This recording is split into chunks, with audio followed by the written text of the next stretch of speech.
Ya, selamat sore. Assalamualaikum warahmatullahi wabarakatuh. Selamat datang kembali di channel Cucaro Brian Andi atau Cucaro Brian Andi. Pada video ini saya akan melanjutkan review atau penanganan atau tips-tips ya, tips-tips meminang Cucaro jarak jauh tanpa kita tahu siapa pemiliknya. Dan ini tetap di tanggal 12 Februari 2021 bertepatan dengan Hari Raya Imlek ya. Ini bagian kedua. Kalau misalnya saya salah sebut tahun di bagian pertama ya mohon dimaafkan ya. Dan tip berikutnya adalah setelah kita sampai kita cek ya, sebaiknya sebelum kedatangan kita siapkan kandang ya, walaupun mungkin tidak terlalu bagus pada awalnya, untuk antisipasi ketika ada sesuatu pada kandang atau sangkar kiriman. Kalau Cucaro ini ya yang datang udah saya pindah ke sangkar yang berbeda ya. Kita lihat sangkar pertama ya, ya sangkar kiriman pertama, sangkar kurang bagus ya kalau kita amati ya. Kalau kita harus teliti ya, kita teliti bagian lidi ya, mungkin saya putar ya, lidinya ya, lidinya keluar. Nah kalau ini kita tidak segera pindahkan ya, kita tidak sadari, kita tidak siapkan ya, alamat ya burung Cucaronya sampai di kita 1 menit 2 menit dah hilang entah kemana ya. Untuk diketahui pada umumnya Cucaro yang usia muda itu usia 2 bulan 3 bulan biasanya, walaupun dari hasil tangkaran apalagi sedikit giras itu ketika sudah kabur akan susah sekali ditangkap. Beda dengan yang usia 1 tahun 2 tahun yang sudah cukup lama di dalam sangkar. Ini saya pindah ya, memang untuk video pindahnya tidak saya perlihatkan. Kita lihat dengan teliti ya, kita lihat dengan teliti ini ada masalah di sangkar, makanya saya pindahkan ke sangkar yang cukup baru.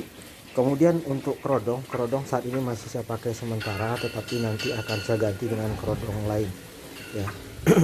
Tujuan kenapa dipindah sangkar ya, sebaiknya rusak atau tidak rusak sangkar tetap harus dipindah karena di bagian pertama di video saya sudah terangkan bahwa ketika dalam ekspedisi tidak hanya Cucaro ini saja di dalam transport atau moda ekspedisi, tetapi ada burung-burung lain, ada hewan-hewan lain yang digabung menjadi satu, yang selama perjalanan itu memungkinkan Cucaro yang kita pinang itu ada kemungkinan potensi kena penyakit dan sebagainya. Maka sebaiknya tetap kita pindah sangkarnya ya, walaupun alasan pertama dengan kurang bagus tetapi tetap harus dipindah. Kemudian yang kedua untuk kerodong ya, ini masih kerodong bawaan, nanti akan saya ganti.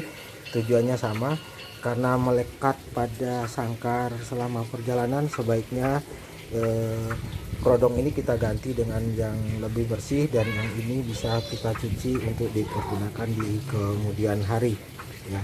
Jadi itulah tips berikutnya. Dan untuk tips-tips selanjutnya seperti biasa Syaroni akan saya mandikan supaya sedikit lebih segar. Dan untuk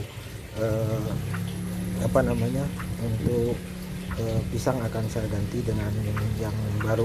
Kemudian kalau kita lihat ya, fur bawaannya berwarna hijau. Pada umumnya Cucaro ini tidak memilih fur yang akan dimakan, tetapi alangkah baiknya untuk mempermudah pengenalan rasa yang bawaan dari kiriman itu tetap kita pakai dan kita campur dengan fur yang baru ya. Untuk air minum sudah saya ganti dan nanti kita akan coba untuk dicuci.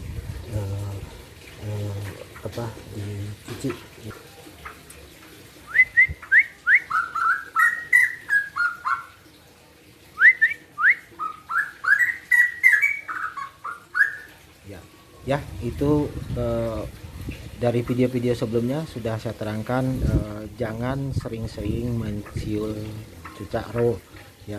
Barusan saya siul karena burung ini baru datang untuk ngetes bisu atau tidak, ternyata burung ini tidak bisu ya. Kita lanjutkan dengan perawatan berikutnya. Untuk perawatan selanjutnya lihat di video-video saya sebelumnya. Ya, terima kasih sudah menonton channel Cicaro Dian Andi. Silakan japri untuk saran atau bertanya sesuatu dan sebagainya. Dan khusus untuk bertanya berapa mahar, mohon maaf saya tidak bisa menjawab di komen video. Silakan dijapri ke saya. Terima kasih. Assalamualaikum warahmatullahi wabarakatuh.